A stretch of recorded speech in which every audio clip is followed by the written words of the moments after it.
Ironically, the only ones who believed in us early, our early believers, were our competitors. Or let me put it this way, the people who think they are our competitors. Those are the people who believed in us early. They saw exactly what we were early. Some of them were confused because, again, a lot of them don't know everything. But um, the reality is, from Autodesk to Unreal Engine to Realusion and all of these software companies, they saw what we were very early. And I mean, this was way back in 2021. And they believed in what we were doing. And that's why they all, including Blender, started trying to reshape their tools to be more like ours. The people that had the hardest time, however, because we had some serious problems, guys, that we had to overcome. From 2022 to 2024, AI took over, okay? And there were some very toxic belief systems that came from AI. And it was basically that anything that looks too good, too real, looks too simple, looks too easy, it must be AI. And so it didn't matter if you created a really amazing render, just because you're a new software, people automatically assumed, that's AI. So we kept getting dismissed by people that wanted to downplay the revolutionary technology that we came up with. And also, it was because people didn't believe real time was capable of what we were doing. Okay, no one has done ever what we are doing or attempting to do, which is to make the render farm essentially obsolete by providing extremely high fidelity directly in the real time viewport. So that as you're building your scene, you're seeing the final result. There is not a single DCC, digital content creation tool, that has prioritized this method. Even the game engines don't prioritize final pixel in the real time viewport. It doesn't matter how realistic you may think Unreal Engine is, you don't see the highest possible quality renders in real time in the viewport while you're working. You still have to go to Movie Render Queue in order to get that. So we changed everything. Now, what happened when people finally realized they were wrong about us? The way that we overcame this AI categorization, because they kept putting us in the wrong category. And some people were doing it out of spite because they were jealous of us. And people love to use its AI as a way to dismiss your hard work. They love to use its AI as a way to belittle you and to make it seem like what you're doing requires no effort, no talent. So some people did that to us because they were jealous. But some people genuinely had no clue that we were not AI. And so, for that audience who was not doing it out of spite, just being hateful, what we did for that audience was to start showing the workflow.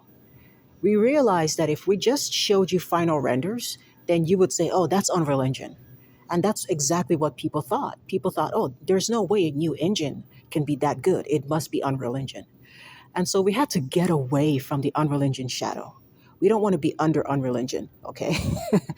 Our software was created from scratch. Don't give the credit to Unreal Engine. We developed everything ourselves. So, first, we had people saying, oh, that's Unreal Engine. That's Unreal Engine. It's not possible for a new company to be this good. It has to be Unreal. So I started putting this is Univah.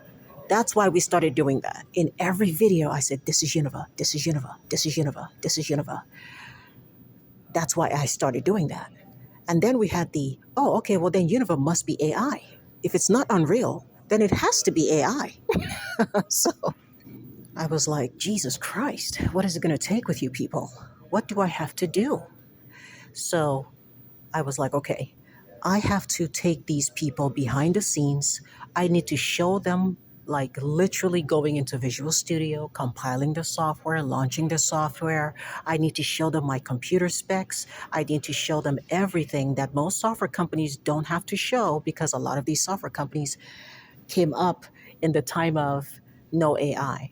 So we had the challenge of having to prove we're not AI, we're not Unreal Engine, because almost everything is built on top of a game engine these days.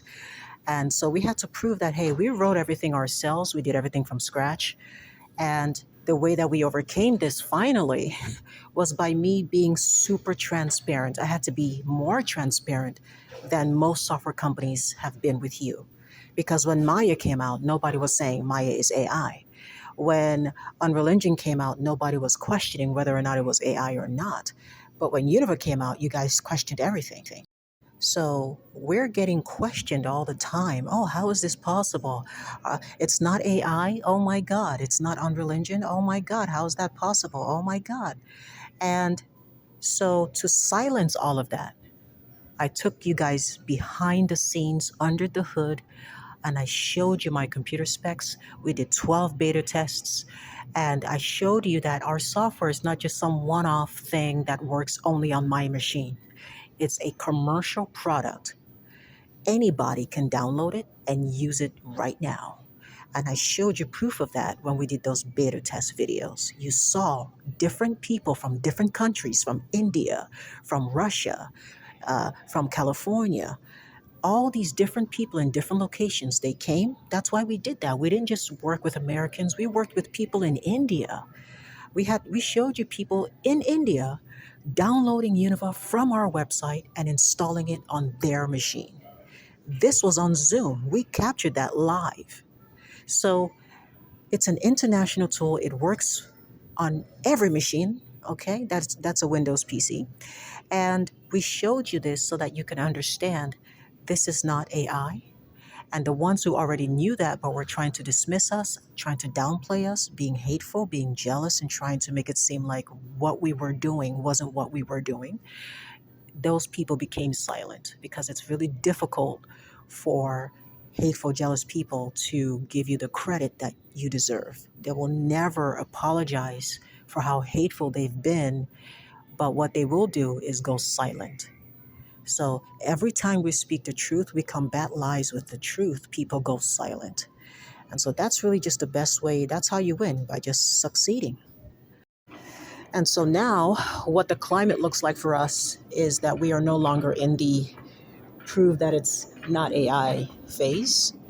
We are in the, we've already proven this.